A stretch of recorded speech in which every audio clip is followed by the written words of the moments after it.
नमस्कार मुलांनो, आपण शिकत आहोत इयत्ता 7वी आणि आपला जो विषय आहे तो आहे गणित. आणि गणितामधलं आपलं 11वं प्रकरण आहे वर्तुळ.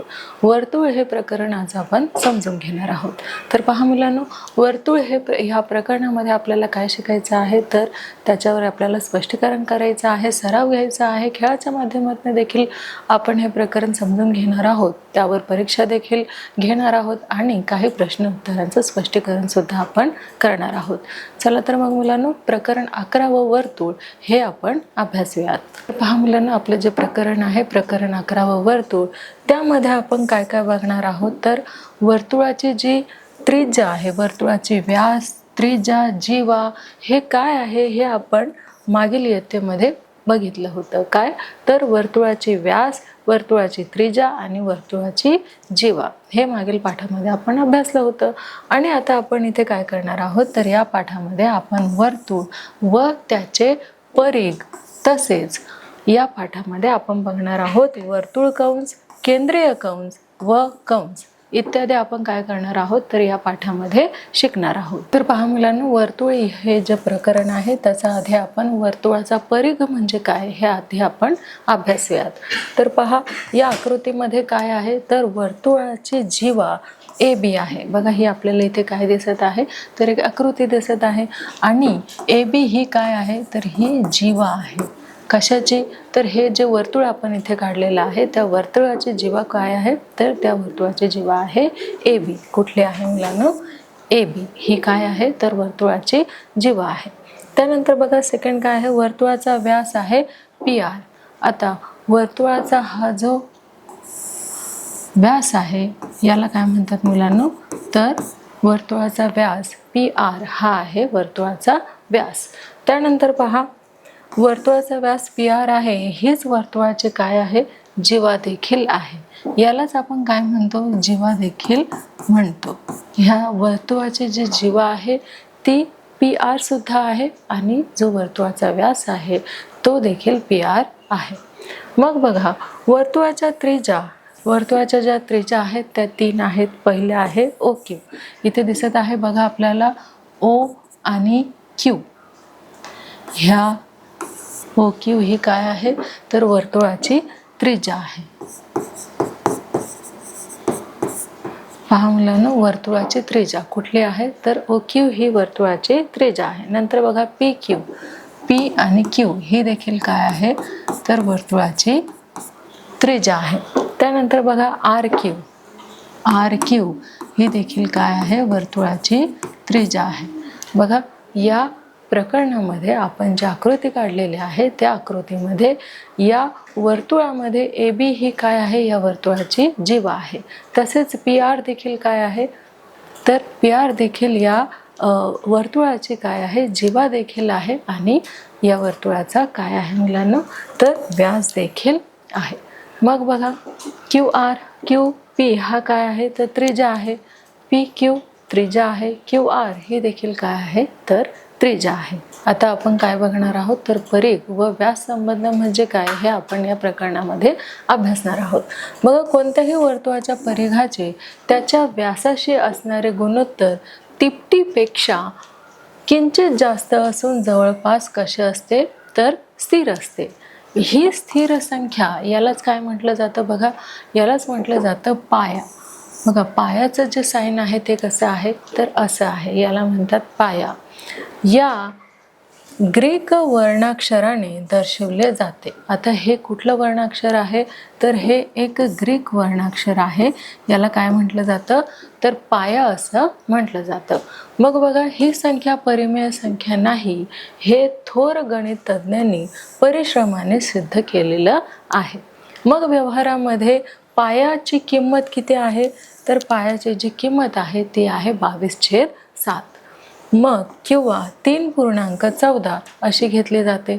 एक तर पायाची किंमत किती घेतली जाते तर 22/7 किंवा किती घेतली जाते मुलांनो तर 3.14 ही घेतली जाते. 3.14. बघा, पायाची किंमत काय घेतली जाते 22/7 घेतली जाते किंवा 3.14 एवढी घेतली जाते. मग बघा, उदाहरणामध्ये पायाची जी किंमत आहे ती दिली नसेल तर ती काय करायची आहे, तर ती 22/7 अशी आपल्याला गृहीत धरायची आहे. म्हणजे उदाहरणामध्ये आपल्याला फक्त काय दिलेलं असेल, तर फक्त पायाचं साईन दिलेलं असेल. जसं आपल्याला माहिती आहे पायाचं साईन काय आहे, तर हे यालाच काय म्हणतात, ग्रीक भाषेमध्ये पाया असे म्हणतात. ते फक्त साईन जरी दिलेलं असलं तरी त्याची किंमत मात्र आपल्याला माहिती असायला हवी. ती किती आहे, तर 22/7 एवढी आहे. मग बघा, त्रिज्या R, व्यास D व परिघ C असल्यास परिघला काय म्हटलं जातं, परिघ म्हणजे C भागिले व्यास म्हणजे D बरोबर काय, तर पाया. म्हणजेच C बरोबर काय, तर पाय D. म्हणून D बरोबर 2R, म्हणून C बरोबर पाय गुणिले 2R, म्हणजे C बरोबर काय झालेलं आहे, तर C बरोबर 2πr. हे काय आहे, तर सूत्र आहे, जे वापरून आपल्याला काय करायचे आहे, पुढील उदाहरणं सॉल्व्ह करायचे आहे. तर पहा मुलांनो, जे पुढचं उदाहरण आहे ते काय आहे, परिघ व व्यास संबंध आपल्याला जाणून घ्यायचा आहे. म्हणून उदाहरण आपल्याला बघा काय दिलेलं आहे उदाहरण, तर एका वर्तुळाचा व्यास किती आहे, तो व्यास आपल्याला माहिती आहे 14 सेंटीमीटर एवढा आहे. एका वर्तुळाचा व्यास किती आहे, तर 14 सेंटीमीटर हा आहे. तर त्याचा आपल्याला काय काढायचं आहे, तर परिघ काढायचा आहे. बघा, एका वर्तुळाचा व्यास आपल्याला माहिती आहे 14 सेंटीमीटर आहे. मग आपल्याला त्याचा परिघ काढायला सांगितलेला आहे. आणि याआधी आपण बघितलेलं आहे की त्याचं सूत्र काय आहे. तर पहा, वर्तुळाचा व्यास काय आहे, तर D बरोबर 14. D बरोबर किती आहे, तर 14 सेंटीमीटर आहे. मग वर्तुळाचा जो परिघ आहे त्याचं सूत्र काय आहे, तर पाय D हे आहे. याला काय म्हटलं जातं मुलांना, तर पाय असं म्हटलं जातं. आणि याला D म्हणजेच काय, तर वर्तुळाचा परिघ बरोबर काय आहे, C बरोबर पायाची जी किंमत आहे ती आपल्याला माहित आहे 22/7 गुणिले D बरोबर किती किंमत दिलेली आहे, 14 सेंटीमीटर, म्हणून आपण 14 घेतलेले आहे. आता बघा, वर्तुळाचं परिघ बरोबर किती मुलांनो, तर वर्तुळाचा परिघ बरोबर किती, तर 44 सेंटीमीटर एवढं काय आलेलं आहे, तर वर्तुळाचा परिघ आलेला आहे. आपण इथे काय केलेलं आहे, 22 आणि बघा 7 1 7, 7 2 14 आणि 22 गुणिले 2 किती होतात, तर 44. म्हणून आपल्या इथे काय आलेलं आहे, तर 44 हे उत्तर आलेलं आहे. म्हणजे आपण वर्तुळाचा परिघ काय काढलेला आहे, तर वर्तुळाचा परिघ आपण 44 सेंटीमीटर एवढा काढलेला आहे.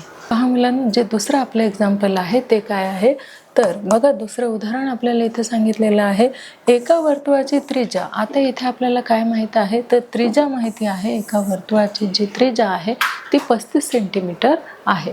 तर त्याचा आपल्याला काय काढायचं आहे, परिघ काढायचे आहे. त्रिज्या किती आहे, 35 सेंटीमीटर आहे आणि परिघ आपल्याला माहीत नाहीये, म्हणून सूत्राच्या आधारे आपल्याला परिघ काढून घ्यायचा आहे. म्हणून बघा, वर्तुळाची त्रिज्या काय आहे, वर्तुळाची त्रिज्या बरोबर R, ती आपल्याला माहीत आहे किती आहे, तर ती 35 सेंटीमीटर एवढी आहे. मग वर्तुळाचे जे परिघ आहे त्याचं सूत्र काय आहे, तर 2πr हे आहे. किती आहे मुलांनो, तर 2πr एवढं वर्तुळाच्या परिघाचं सूत्र आहे.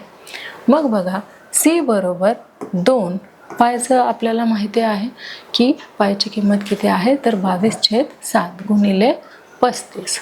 मग बघा, 7च्या पाड्यामध्ये 35 येतात का, तर पहा मुलांना, 7 1 7 आणि 7 5 35 आणि 22 5 किती, तर 22 5 220 हे काय आलेलं आहे, तर वर्तुळाचा परिघ आपण इथे काढलेला आहे. तो किती आलेला आहे, तर 220 सेंटीमीटर एवढा वर्तुळाचा परिघ आलेला आहे. पुढचं उदाहरण पाहूया. तर पहा मुलांना, जे पुढचं उदाहरण आहे ते काय आहे, तर एका वर्तुळाकार जागेची जी त्रिज्या आहे ती किती आहे, तर 7.7 मीटर आहे. ज्या जागेस 3 पदरी तारेचे कुंपण घालण्यासाठी प्रति मीटर किती, तर 50 रुपये प्रमाणे खर्च होईल, त्यालाच काय म्हटलं जातं मुलांनो, तर त्याचा आपल्याला काय काढायचं आहे, खर्च काढायचा आहे. म्हणून वर्तुळाकार जागेचा जो परिघ आहे तो किती आहे, तर 2πr बरोबर किती येणार आहे मुलांनो, तर हे 2 गुणिले पायची किंमत आपल्याला माहिती आहे किती आहे, 22/7 बरोबर R म्हणजेच काय, तर मीटर. किती मीटर आहे, 7.7 मीटर बरोबर किती आहे, तर 48.4 हे आपलं उत्तर आलेलं आहे. मग बघा, एक पदी कुंपण घालण्यासाठी लागणाऱ्या तारेची जी लांबी आहे ती किती आहे? 48.4 मीटर आहे. मग एक पदरी कुंपणाचा खर्च किती येणार आहे? तर तारेची लांबी गुणिले प्रति मीटर दर. मग आपण इथे तारेचे काय टाकलेले आहे? तर तारेची लांबी, त्याची किंमत तर टाकून घेतलेली आहे 48.4 आणि प्रति मीटर दर किती आहे? तर 50 रुपये आहे. म्हणून इथे आपण घेतलेले आहे 50. मग बघा, यांचा गुणाकार आपण केलेला आहे 2420 रुपये आपलं उत्तर आलेलं आहे. तर बघा, 3 पदी कुंपणाचा जो खर्च आहे, आता आपल्याला 3 पदी विचारलेला आहे, म्हणजेच आपल्याला 2420 ला 3 ने गुणावं लागेल. का? कारण 3 पदी विचारलेलं आहे. म्हणून 3 गुणिले 2420 बरोबर किती? तर 7260 रुपये. तर पुढे पाहूया मुलांनो. बघा, उदाहरणार्थ एका बसच्या चाकाचा व्यास किती आहे? 0.7 मीटर आहे. 2 गावामधील 22 किमी अंतर पूर्ण करण्यासाठी चाकाचे किती फेरे होतील? तर पहा, इथे फेरा दिलेला आहे, इथे चाकं दिलेली आहेत, 1 2 3 4 अशी ती आहेत. मग बघा, उकल काय आहे? चाकाचा परिघ आपल्याला माहित आहे, पाय डी हा चाकाचा परिघ आहे.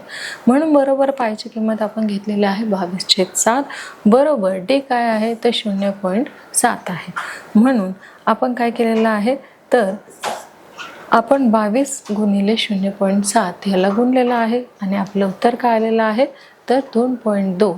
त्यानंतर बघा, सजातीय राशीचे गुणोत्तर काढताना त्याचे एकके कसे असावे लागतात? तर ती समान असावी लागतात. तर पहा मुलांनो, म्हणजे चाकाचा एक फेरा पूर्ण झाला की तो 2.2 मीटर अंतर पार होते. एका चाकाचा फेरा झाला की त्याचं किती अंतर पार होते? तर 2.2 मीटर एवढं अंतर पार होते. मग एक फेरा बरोबर किती? तर एक परिघ. म्हणून चाकाचे एकूण फरे किती झाले? अंतर भागिले परिघ. म्हणून किती आहे अंतर? तर 22,000 एवढं आहे, छेद किती? 2.2. मग बघा, 22,000 इथे आपण काय घेतलेलं आहे? तर पहा, इथे आपण दशांश पूर्णांक जे आहे ते काढून टाकलेलं आहे. म्हणजेच इथे आपण संख्या काय घेणार आहे? 2,20,000 छेद 22. मग आता आपल्याला इथे काय करायचं आहे? 22 ने 2,20,000 ला भागायचं आहे. आपलं उत्तर काय मिळणार आहे? तर 10,000 एवढं आपल्याला मिळालेलं आहे. मग बघा, तर 22 किलोमीटर अंतर पूर्ण करण्यासाठी बसच्या चाकाचे फेरे किती होणार आहे? तर बसच्या चाकाचे जे फेरे आहेत ते होणार आहे 10,000 एवढे. किती होणार आहे मुलांनो? तर 10,000 एवढे बसच्या चाकाचे फेरे होणार आहेत.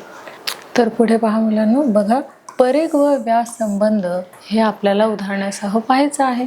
म्हणून जे एका वर्तुळाचा परिघ किती आहे? तर 176 सेंटीमीटर आहे. तर त्याची त्रिज्या आपल्याला काढून घ्यायची आहे. म्हणून बघा, आपण वर्तुळाची त्रिज्या काय आहे? तर 8 सेंटीमीटर आहे असे मानू आणि दिलेला जो परिघ आहे तो किती आहे? तर 176 सेंटीमीटर आहे. म्हणून पाय वर्तुळाच्या परिघाचे सूत्र ते काय आहे? तर वर्तुळाचे जे परिघाचे सूत्र आहे बघा, 2 गुणिले 22/7 गुणिले r. त्यानंतर आपल्याला किमती टाकून घ्यायच्या आहे. r बरोबर 176 गुणिले 7 आणि 2 गुणिले 22 असं आपण काय केलेलं आहे? तिरकस गुणाकार केलेला आहे. त्यानंतर पहा, 176 गुणिले 7 बरोबर 22 दुने 44 आणि मग इथे आपण घेतलेलं आहे 4 गुणिले 7. तर पहा मुलांनो, इथे काय आहे? 44 एकच 44 आणि 44 चौक 176. मग आपलं उत्तर काय आलेलं आहे? 4 गुणिले 7. तर बघा, r बरोबर 4 गुणिले 7. मग r बरोबर किती? 4 7 28. r बरोबर किती आलेलं आहे? तर 4 7 28. म्हणजेच यावरून वर्तुळाची जी त्रिज्या आहे ती किती आलेली आहे? तर ती 28 सेंटीमीटर एवढी आलेली आहे. आता दुसरं उदाहरण आपण बघणार आहोत. तर पहा, एका वर्तुळाकार बागेची त्रिज्या 56 मीटर आहे. बागेभोवती तारेचे 4 पदरी कुंपण घालण्यासाठी प्रति मीटर 40 रुपये प्रमाणे किती खर्च येईल? तर बघा, या उदाहरणात वर्तुळाकार बागेची जी त्रिज्या आहे ती आहे 56 मीटर. मग या बागेचा परिघ आपल्याला काढायचा आहे. म्हणून बघा, परिघ बरोबर किती, तर 2 पाय गुणिले त्रिज्या, हे काय आहे तर आपले सूत्र आहे. आता या सूत्रामध्ये आपल्याला काय करायचे आहे तर किमती ॲड करायच्या आहे. म्हणून 2 गुणिले 22/7 गुणिले त्रिज्या किती दिलेले आहे 56 दिलेले आहे. मग 2 7 1 7 आणि 7 8 56. मग बघा 2 गुणिले 22 गुणिले 8. मग वर्तुळाकार भाग्याचा जो परिघ आहे तो किती आलेला आहे तर 22 दुने 44 आणि 44 8 352 एवढं आपलं काय आलेलं आहे तर वर्तुळाकार भाग्याचा परिघ आलेला आहे किती 352 एवढा. मग बघा म्हणजेच बागेभोवती एक कुंपण घातले तर 352 मीटर अंतर आपले पार होते. म्हणून बघा एक कुंपण बरोबर किती, एक कुंपण बरोबर एक परिघ. तर इथे परिघ किती आलेला आहे आपला तर 352 मीटर एवढा आलेला आहे. तर पहा मुलांनो, पुढचं जे उदाहरण आहे ते आपण घेऊया. एका वर्तुळाकार बागेची त्रिज्या किती आहे 56 मीटर आहे. बघा बागेभोवतीचे जे तारेचे कुंपण आहे ते आपल्याला काय करायला सांगितलेलं आहे, प्रति मीटर 40 रुपये प्रमाणे खर्च येईल. तर बघा बागेभोवती एकूण 4 वेळा घातले तर अंतर जे आहे ते आपल्याला किती मिळाले होते 200, ते मिळाले होते 352 गुणिले किती तर 4 बरोबर आलेलं आहे 1408 मीटर पार होते. म्हणून आता प्रश्नात सांगितल्यानुसार आपल्याला करायचं आहे बघा काय तर बागेभोवती एक वेळा तारेचे जे कुंपण आहे ते किती आहे 40 रुपये. मग प्रति मीटर प्रमाणे जर आपण ते घातले तर खर्च किती येणार आहे बघा 352 गुणिले 40 रुपये. मग त्यांचा आपण गुणाकार केला तर आपलं जे उत्तर आहे ते 14,080 रुपये आलेलं आहे. म्हणून बघा बागेभोवती 4 वेळा तारेचे कुंपण 40 रुपये प्रति मीटर प्रमाणे घातले तर खर्च आपला किती येणार आहे तर 14,080 गुणिले 40 बरोबर 56,320 रुपये एवढं आपलं काय येणार आहे तर तेवढा खर्च आपल्याला येणार आहे. हे आलेलं आहे आपलं उत्तर. पहा मुलांनो, कंसामध्ये काय आहे आपल्याला इथे एक वर्तुळ दिसत आहे आणि त्या वर्तुळामध्ये एक आपल्याला विशाल कोन दिसत आहे आणि एक लघु कोन हा दिसत आहे. बघा इथे विशाल कोन कुठला आहे आणि लघु कोन कुठला आहे हे आपल्याला साहजिकच आहे दिसणार आहे. बघा आकृतीमध्ये जीवा काय आहे तर AB ही जीवा आहे. वर्तुळाचे 2 भाग झाले आहेत त्यापैकी जो कंस आहे तो AXB बघा AXB हा कसा आहे तर तो लहान आहे. त्याला काय म्हणतात तर त्याला लघु कंस असे म्हणतात. बघा हा जो कंस इथे आपला तयार झालेला आहे कुठला कंस तर कंस AXB हा कसा आहे तर ह्या वर्तुळाचा लहान कंस आहे त्याला लघु कंस असे म्हणतात. तर पुढे पहा मुलांनो, हे जे वर्तुळ आपल्याला दिलेलं आहे त्यामध्ये कंस AYB हा काय आहे तर मोठा कंस आहे आणि त्याला काय म्हटलं जातं तर त्याला विशाल कंस म्हटलं जातं. कशाला तर AYB ला विशाल कंस असं म्हटलं जातं. आणि लघु कंस आपल्याला माहिती आहे हा काय आहे तर लघु कंस आहे. मग AXB हा कंस AB असाही लिहितात. आता हा जो कंस आपल्याला इथे सांगितलेला आहे त्याला AB असं देखील म्हटलं जातं. तर पुढे पहा मुलांनो, त्या 2 वर्तुळ कंसांचे अंतबिंदू सामायिक असतात आणि ते 2 वर्तुळ कंस जे आहे ते मिळून वर्तुळ पूर्ण होते. पहा हा जो विशाल कंस आहे आणि हा जो लघु कंस आहे ते दोघं मिळून काय होतं तर एक पूर्ण जे वर्तुळ आहे जे सर्कल आहे ते इथे पूर्ण होतं. म्हणून ते कंस एकमेकांचे संगत कंस असे म्हणतात. आता हा विशाल कोन आणि लघु कोन हे दोघं कोन जेव्हा मिळतात तेव्हा काय होतं तर तेव्हा त्याला संगत कंस असे म्हणतात. येथे कंस AYB हा जो कंस आहे तो कंस AXB काय आहे तर एकमेकांचे ते संगत कोन आहे. बघा या वर्तुळामध्ये आपल्याला 2 काय दिसत आहे तर कंस दिसत आहे. पहिला जो आहे तो विशाल कंस आहे, दुसरा जो आहे तो लघु कंस आहे. आणि हे दोघं लघु कंस कसे आहेत तर हे दोघं लघु कंसास काय म्हटलं जातं तर संगत कंस असं म्हटलं जातं. तर पुढे पाहूया. आकृतीमध्ये जेव्हा RT वर्तुळाचा व्यास आहे. आता हा जो RT आहे तो काय आहे, तर याचा व्यास आहे. व्यासामुळे वर्तुळाचे दोन कंस समान होतात, त्यांना अर्धवर्तुळ कंस असे म्हणतात. आता बघा, ह्या वर्तुळामध्ये जो व्यास आहे कुठला, R आणि T, या RT मुळे काय झालेलं आहे, तर एका वर्तुळाचे जे दोन कंस आहेत ते कसे झालेले आहेत, तर समान विभागले गेलेले आहेत. कशामुळे, तर व्यास RT मुळे काय होतं, तर एका वर्तुळाचे दोन समान भाग होतात, जे आपण इथे बघू शकतो. तर पहा मुलांनो, या वर्तुळामध्ये काय आहे, तर आकृतीमध्ये वर्तुळ केंद्र कुठलं आहे, तर O हा काय आहे, वर्तुळ केंद्र आहे. मग कंस AOB चा शिरोबिंदू आहे. O जो आहे तो कंस AOB चा शिरोबिंदू आपल्याला विचारलं तर तो कोणता सांगता येईल, तर तो आहे O. हा काय आहे, कंस AOB चा शिरोबिंदू आहे. वर्तुळाचा केंद्रबिंदू हा ज्या कोनाचा शिरोबिंदू असतो त्या कोनाला काय म्हणतात, तर त्याला केंद्रीय कोन असे म्हणतात. काय म्हणतात मुलांनो, केंद्रीय कोन असे म्हणतात. मग बघा, आकृतीत कोन AOB हा कंस AZB शी निगडित कोन आहे आणि त्याला केंद्रीय कोन आहे.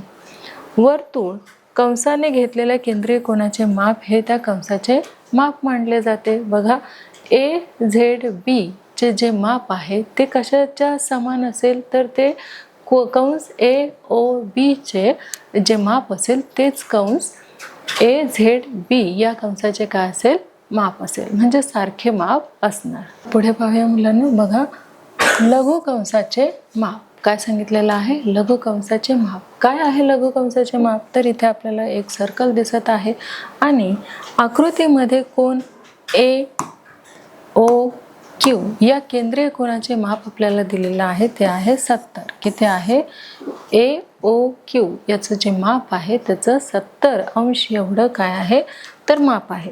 लघु कंस AYQ चे माप देखील किती असणार आहे, तर सेम असणार आहे, 70 एवढे असणार आहे. मग माप कंस AYQ बरोबर किती, तर 70 अंश लिहितात. जसे की मागच्या उदाहरणामध्ये आपण बघितलं होतं की कंस AOQ चे माप कोण आपल्याला इथे दिलेलं आहे, किती दिलेलं आहे, तर 70 अंश एवढं दिलेलं आहे.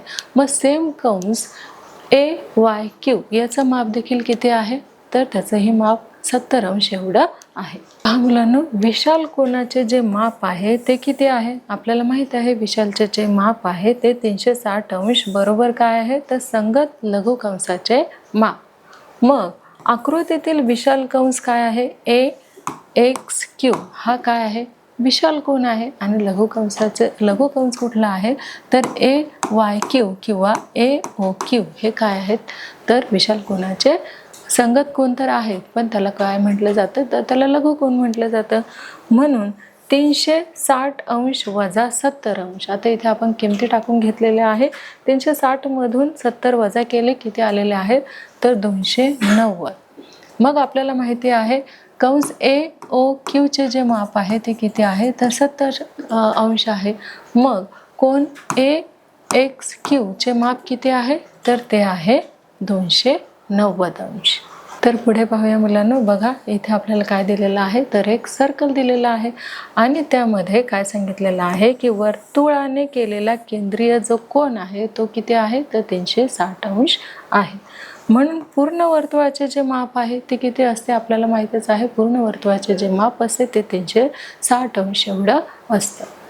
तर पहा मुलांनो, इथे काय आहे, तर अर्धवर्तुळ कंसाचे माप जे आपल्याला माहिती आहे की AB हे काय आहे, तर हे व्यास आहे.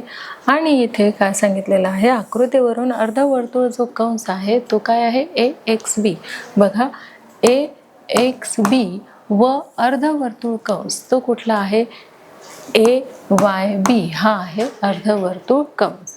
याची जी मापे आहे ती काय आहे, कंस AXB बरोबर कंस AYB. कुठला आहे, AXB बरोबर AYB यांची मापे बरोबर किती, तर पूर्ण कंसाचा जो पूर्ण वर्तुळाचा म्हणजे पूर्ण जो कंस आहे त्याचं माप किती आहे, 360 अंश छेद 2 बरोबर किती आलेलं आहे, तर 180 एवढं आलेलं आहे. म्हणजेच अर्धवर्तुळाचं माप आपल्याला माहितीच आहे किती आहे, तर 180 अंश आहे. तर पहा मुलांनो, लघु कंसाचे माप हे त्याच्या संबंधित केंद्रीय कोनाच्या मापा एवढे असते. विशाल कंसाचे माप 360 अंश वजा संगत लघु कंसाचे माप. अर्धवर्तुळ कंसाचे माप किती आहे, तर 180 अंश आहे. हे आपल्याला माहिती आहे की पूर्ण वर्तुळाचे माप जे असते ते आहे 360 अंश आणि अर्धवर्तुळाचे जे माप आहे ते आहे 180 अंश.